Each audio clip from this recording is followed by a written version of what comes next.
Israel ফিলিস্তিন চলছে বাবা যুদ্ধ। শুরুতে জানিয়ে দেব ইসরায়েল ও ফিলিস্তিন লেবানন যুদ্ধের সাথে পাওয়া আপডেট সংবাদ, এরপর বিস্তারিত। গোপন তথ্য ফাঁস, গাজা যুদ্ধের মধ্যে ইসরায়েলে ক্ষেপণাস্ত্র বিস্ফোরক রপ্তানি করেছে ভারত। আরো জানিয়ে দিব ত্রাণ ও উদ্ধার কর্মীদের হত্যা, ইসরায়েল জার্মান নাৎসিদের শ্রেণী সংসদ জানালেন জাতিসংঘ। আরো থাকছে হিজবুল্লাহর সঙ্গে যুদ্ধ নয়, আপোষ চায় ইসরায়েল, যুদ্ধক্ষেত্র থেকে পালালো ইসরায়েল। এবার পশ্চিমা দেশের 81টি গণমাধ্যম নিষিদ্ধ করল রাশিয়া। আরো থাকছে ন্যাটোর মহাসচিব হলেন ডাচ প্রধানমন্ত্রী মার্কো রুটে। গাজায় হামাস সরকার প্রতিস্থাপনের পরিকল্পনা ইসরায়েলের।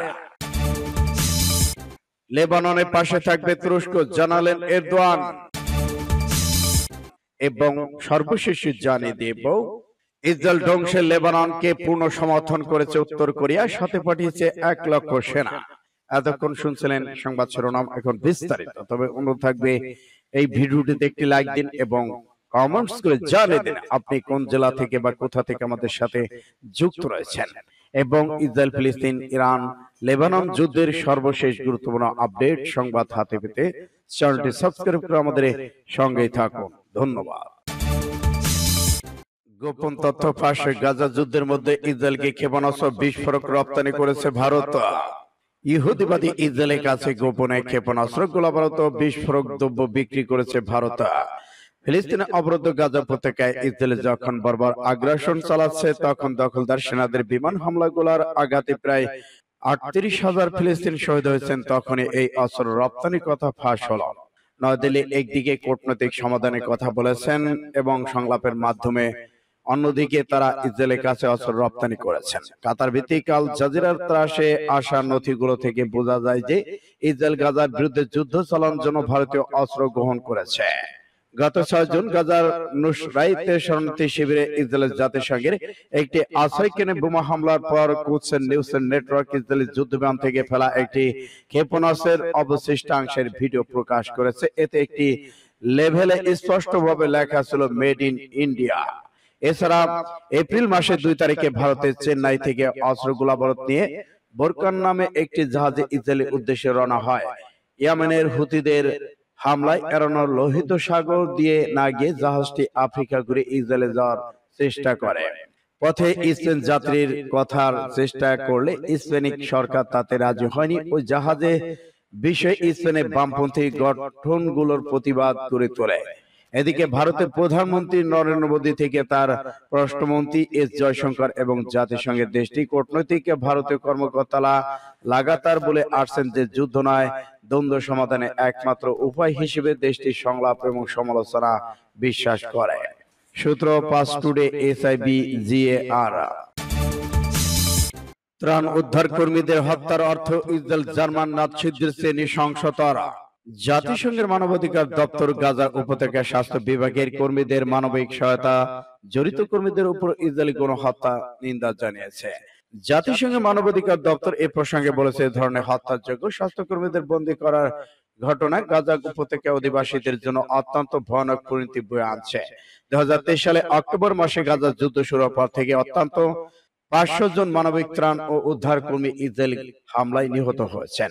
এদিকে জাতিসংঘের মানবাধিকার দপ্তর আরো বলেছে, হাসপাতালগুলো, চিকিৎসা কেন্দ্রগুলোর উপর ইসরায়েলি হামলা এসব পরিকল্পিত হত্যাযোগ্য যুদ্ধ মানবিক আইনগুলোর প্রকাশ্য লঙ্ঘন করেছে। সম্প্রতি গাজা ইসরায়েলি বোমাবর্ষণে ডক্টরস উহুদাউস বর্ডার্স এর কর্মী হিসেবে সক্রিয় ডাক্তার ফাদি আল ওয়াদাহা শহীদ হয়েছেন। ডক্টরস ইসরায়েলের এই অপরাধের নিন্দা জানিয়ে বলেছেন, গাজা যুদ্ধ শুরু হওয়ার পর থেকে এ নিয়ে এই সংস্থাটির 6ষ্ঠ সদস্য ইসরায়েল হামলার প্রাণ হারালেন।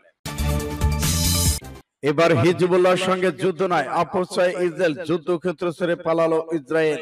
এবার হিজবুল্লাহর সঙ্গে পেরে না উঠে যুদ্ধক্ষেত্র থেকে পালালেন ইসরায়েল সেনা। লেবাননের সশস্ত্র সংগঠন হিজবুল্লাহর সঙ্গে ইসরায়েল যুদ্ধ চায় না। চলমান উত্তেজনা নিরসনে তেল আবিব একটি কূটনৈতিক সমাধান চান। ইসরায়েলের প্রতিরক্ষা মন্ত্রী ইয়োব গ্যালোট এ তথ্য নিশ্চিত করেছেন। এদিকে হিজবুল্লাহ ইসরায়েলের মধ্যে সর্বাত্মক যুদ্ধ বেঁধে যাওয়ার আশঙ্কার মধ্যে স্থানীয় সময় মঙ্গলবার মার্কিন পররাষ্ট্র দপ্তর এই তথ্য জানিয়েছেন। পররাষ্ট্র দপ্তরের মুখপাত্র ম্যাথু মিলার বলেছেন, ওয়াশিংটন বিশ্বাস করে দুই পক্ষের সাথে একটি কূটনৈতিক সমাধান সম্ভব। এদিকে ইসরায়েল এবং লেবানন সীমান্তে চলছে ভয়াবহ গোলাগুলি। ইসরায়েল ব্যর্থতার দায়বদ্ধ হয়ে লেবানন সীমান্ত থেকে পালিয়ে এসেছে। আলাদুল প্রতিবেদনের তথ্য উঠে এসেছে। এ ধরনের সমাধান আদৌ তেল আবিব মেনে নেবে কিনা তা নিয়ে কথা বলেছেন মিলার। তিনি জানান, ইসরায়েলের মন্ত্রী তাকে নিশ্চিত করেছেন যে সর্বাত্মক যুদ্ধ চান না ইসরায়েল। ইসরায়েলের উত্তর অঞ্চলে তারা কূটনৈতিক সমাধান চান, এতে লাখ লাখ ইসরায়েল পরিবার তাদের বাড়িতে ফিরতে পারবেন। সূত্র ইন্ডিয়া টুডে। এবার হিজবুল্লাহর সঙ্গে যুদ্ধ নয়, আপোষ চায় ইসরায়েল। যুদ্ধক্ষেত্র ছেড়ে পালালো ইসরায়েল। এবার হিজবুল্লাহর সঙ্গে পেরে না উঠে যুদ্ধক্ষেত্র থেকে পালালেন ইসরায়েল সেনা। লেবাননের সশস্ত্র সংগঠন হিজবুল্লাহর সঙ্গে ইসরায়েল যুদ্ধ চায় না। চলমান উত্তেজনা নিরসনে তেল আবিব একটি কূটনৈতিক সমাধান চান। ইসরায়েলের প্রতিরক্ষা মন্ত্রী ইয়োব গ্যালোট এ তথ্য নিশ্চিত করেছেন। এদিকে হিজবুল্লাহ ইসরায়েলের মধ্যে সর্বাত্মক যুদ্ধ বেঁধে যাওয়ার আশঙ্কার মধ্যে স্থানীয় সময় মঙ্গলবার মার্কিন পররাষ্ট্র দপ্তর এই তথ্য জানিয়েছেন। পররাষ্ট্র দপ্তরের মুখপাত্র ম্যাথু মিলার বলেছেন, ওয়াশিংটন বিশ্বাস করে দুই পক্ষের সাথে একটি কূটনৈতিক সমাধান সম্ভব। এদিকে ইসরায়েল এবং লেবানন সীমান্তে চলছে ভয়াবহ গোলাগুলি। ইসরায়েল ব্যর্থতার দায়বদ্ধ হয়ে লেবানন সীমান্ত থেকে পালিয়ে এসেছে। আলাদুল প্রতিবেদনের তথ্য উঠে এসেছে। এ ধরনের সমাধান আদৌ তেল আবিব মেনে নেবে কিনা তা নিয়ে কথা বলেছেন মিলার। তিনি জানান, ইসরায়েলের মন্ত্রী তাকে নিশ্চিত করেছেন যে সর্বাত্মক যুদ্ধ চান না ইসরায়েল। ইসরায়েলের উত্তর অঞ্চলে তারা কূটনৈতিক সমাধান চান, এতে লাখ লাখ ইসরায়েল পরিবার তাদের বাড়িতে ফিরতে পারবেন। সূত্র ইন্ডিয়া টুডে। পশ্চিমা দেশের 81টি গণমাধ্যম নিষিদ্ধ করল রাশিয়া। এদিকে পৃথিবীতে বেজে উঠেছে তৃতীয় বিশ্বযুদ্ধের দামামা। এরই মধ্যে রাশিয়া ইউরোপীয় ইউনিয়ন ভুক্ত দেশে 81টি গণমাধ্যম নিষিদ্ধ করেছে, যাদের বিরুদ্ধে রাশিয়া বিরোধী সংবাদ প্রচার এবং ইউক্রেন যুদ্ধ নিয়ে অসত্য তথ্য দেওয়ার অভিযোগ এনেছে। এই নিষেধাজ্ঞার ফলে রুশ জনগণ থেকে এই জনগণ মাধ্যম দেখতে পারবে না। রাশিয়া ইউক্রেনের অভিযানকে যুদ্ধ নয়, বিশেষ সেনা অভিযান হিসেবে উল্লেখ করেছেন। কেউ কেউ একে যুদ্ধ বলে তার বিরুদ্ধে আইনি ব্যবস্থা নেওয়া হচ্ছে। এর আগে রাশিয়া বেশ কিছু স্বাধীন গণমাধ্যম উপর নিষেধাজ্ঞা জারি করেছিলেন। প্রেসিডেন্ট ভ্লাদিমির পুতিনের বিরুদ্ধে মুখ খুললেন গণমাধ্যম বন্ধ করে দেওয়ার হুমকি দেওয়া হয়েছিল। এদিকে রাশিয়ার পররাষ্ট্র মন্ত্রণালয় জানিয়েছে, এই সিদ্ধান্তের পিছনে রয়েছে মে মাসের একটি ঘটনা। ওই সময় ইউরোপীয় ইউনিয়ন রাশিয়ার 4টি গণমাধ্যমের উপর নিষেধাজ্ঞা জারি করেছিলেন। সেই সময় ইউরোপীয় ইউনিয়ন রাশিয়ার গণমাধ্যমকে ক্রেমলিনের অপপ্রচার চালানোর অভিযোগ নিষিদ্ধ করে। রাশিয়া এই পদক্ষেপের করা সমালোচনা করেছেন। এদিকে রাশিয়ার প্রেসিডেন্ট ভ্লাদিমির পুতিন এবং তার সহযোগী চেচেন যোদ্ধা তারা হুঁশিয়ারি দিয়ে উচ্চারণ করে বলেছেন, কেউ চোখ রাঙলায় তাদেরকে উপড়ে ফেলা হবে বলে জানিয়েছেন। সূত্র ফাস্ট টুডে। এবার গাজায় হামাস সরকার প্রতিস্থাপনের পরিকল্পনা ইসরায়েলের। ইসরায়েলের জাতীয় নিরাপত্তা উপদেষ্টা জাসি হানিগবি বলেছেন, উত্তর গাজায় খুব শীঘ্রই হামাসের শাসন ব্যবস্থা প্রতিস্থাপনের পরিকল্পনা চালু করা হবে। মঙ্গলবার রাইসম্যান ইউনিভার্সিটির বার্ষিক হারজুলিয়া কনফারেন্সে একটি বক্তব্যে তিনি একথা তুলে ধরেছেন। তিনি বলেছেন, হামাসের সামরিক সক্ষমতার শাসন এবার শেষ হতে চলেছে। যারা যতদিন চেয়েছিলেন হামাসের নতুন ক্ষমতা প্রতিষ্ঠিত হবে, নতুন সরকার দেখতে চায়, তাদের জন্য এটা একটা সুযোগ। তিনি আরো বলেছেন, গাজায় নতুন নেতৃত্বে থাকবে ইসরায়েলের অংশীদার আব্রাহাম অ্যাকর্ড, মার্কিন যুক্তরাষ্ট্র, ইউরোপীয় ইউনিয়ন এবং জাতিসংঘ অন্তর্ভুক্ত দেশগুলো। সাক্ষাৎকারে উত্তর ইসরায়েলে অর্থাৎ লেবানন সীমান্তে আবারও সেনা মোতায়েনের কথা তুলে ধরেছেন নেতানিয়াহু। তিনি বলেছেন, ইসরায়েলের প্রতিরক্ষার স্বার্থে লেবানন সীমান্তে সেনা মোতায়েন জরুরি হয়ে পড়েছে। তার সরকার কিছু পণবন্দী মুক্ত করার স্বার্থে হামাসের সঙ্গে সামরিক যুদ্ধবিরতি চুক্তি করতে চায়। তবে এই যুদ্ধবিরতি শেষ হওয়ার পর আবার আগ্রাসন শুরু হবে, যা চলবে হামাস ধ্বংস হওয়া পর্যন্ত। সূত্র ইন্ডিয়া টুডে। এবার ইসরায়েলের বিরুদ্ধে যুদ্ধে লেবাননের পাশে থাকবে তুরস্ক, জানালেন এরদোয়ান। তুরস্কের প্রেসিডেন্ট রিসেপ তাইয়েপ এরদোয়ান ইসরায়েলের আগ্রাসনের পরিকল্পনার বিরুদ্ধে মধ্যপ্রাচ্যের দেশগুলোকে লেবাননের পাশে দাঁড়ানোর আহ্বান জানিয়েছেন। সেই সঙ্গে বলেছেন, তুরস্ক লেবাননের পাশে থাকবে। বুধবার তুর্কি সংসদে বক্তব্য দেওয়ার সময় এরদোয়ান এই কথা বলেছেন। ইসরায়েলের প্রধানমন্ত্রী বেনিয়ামিন নেতানিয়াহু গাজার যুদ্ধকে এই অঞ্চলে ছড়িয়ে দেওয়ার পরিকল্পনা করেছেন।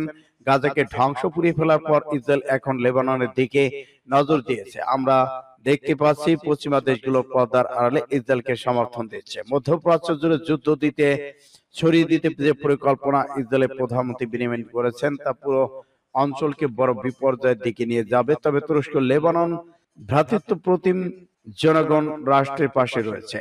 আমি এই অঞ্চলের অন্যান্য দেশকে লেবাননের সঙ্গে সংহতি প্রকাশ করার আহ্বান জানাচ্ছি। এদিকে তুর্কি প্রেসিডেন্ট সতর্ক করে বলেছেন, এই অঞ্চলে যুদ্ধ ছড়িয়ে দেওয়ার জন্য নেতানিয়াহুর পরিকল্পনা রয়েছে। এই পদক্ষেপ এই অঞ্চলটিকে বিপর্যয়ের দিকে নিয়ে যাচ্ছে। তাই মধ্যপ্রাচ্যের দেশগুলো এই রক্তাক্ত পরিকল্পনার বিরুদ্ধে প্রথম প্রতিক্রিয়া জানাতে হবে। যে রাষ্ট্রগুলো স্বাধীন, মানবাধিকার এবং ন্যায় বিচারের কথা বলেছেন, তারা লেবাননের পাশে যুদ্ধে এসে দাঁড়ান। এটি অত্যন্ত ভয়াবহ একটি বিষয়। সূত্র পাঁচ টুডে। লেবাননকে যুদ্ধে সব ধরনের সহায়তা ঘোষণা উত্তর কোরিয়ার সাথে পাঠালো 1,00,000 সেনা। এদিকে গাজা যুদ্ধ এদিকে ফিলিস্তিনকে ধ্বংস করার পর লেবানন দিকে নজর দিয়েছে উগ্রপন্থী যুদ্ধবাজ নেতানিয়াহু এবং এই ফিলিস্তিন ইসরায়েল এর পাশে থাকা অবস্থায় বর্তমান অবস্থার প্রেক্ষাপটে উত্তর কোরিয়ার প্রেসিডেন্ট কিম জং উন লেবাননের সাথে রয়েছেন এবং তিনি যুদ্ধে সমর্থন দিয়ে সাথে 1,00,000 সেনা পাঠিয়েছেন। বুধবার দক্ষিণ কোরিয়া গোয়েন্দা সংস্থার বরাদ্দে এ তথ্য প্রতিবেদনে উঠে এসেছে। প্রতিবেদনে বলা হচ্ছে, উত্তর কোরিয়ার নেতা কিম জং উন কর্মকর্তাদের ইসরায়েল হামাস সংঘাতের মধ্যে ফিলিস্তিনি সমর্থন করার নির্দেশ দিয়েছেন এবং তিনি লেবাননকে পূর্ণাঙ্গ সমর্থন এবং সাথে 1,00,000 সেনা যুদ্ধে যোগদানের জন্য পাঠিয়েছেন। পারমাণবিক কর্মসূচির কারণে জাতিসংঘ নিষেধাজ্ঞার সম্মুখীন হয়েছে উত্তর কোরিয়া। দক্ষিণ কোরিয়া গোয়েন্দা সংস্থাটি আইন প্রণেতাদের কাছে জানিয়েছে, অতীতে হামাসের কাছে এন্টি ট্যাঙ্ক রকেট লঞ্চার বিক্রি করেছে উত্তর কোরিয়া। এদিকে গাজা যুদ্ধের মধ্যে উত্তর কোরিয়া আরো অস্ত্র রপ্তানি করার চেষ্টা করতে পারে বলে আশঙ্কা করা হচ্ছে।